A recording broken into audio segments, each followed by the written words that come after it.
So basically the road was passing like that, and you can see here the trees went down the entire forest. It is like a river down the ravine. It's like 500-600 meters down there, becoming slimmer and slimmer, of course. All the land with the water inside of it went down there like a riverbed.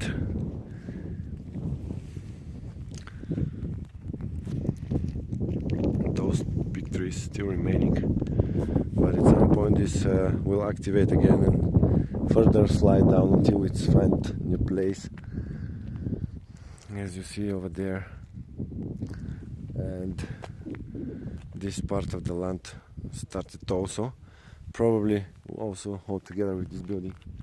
Everything might go further down, but definitely you see the asphalt of the road down there where it used to be, just like there.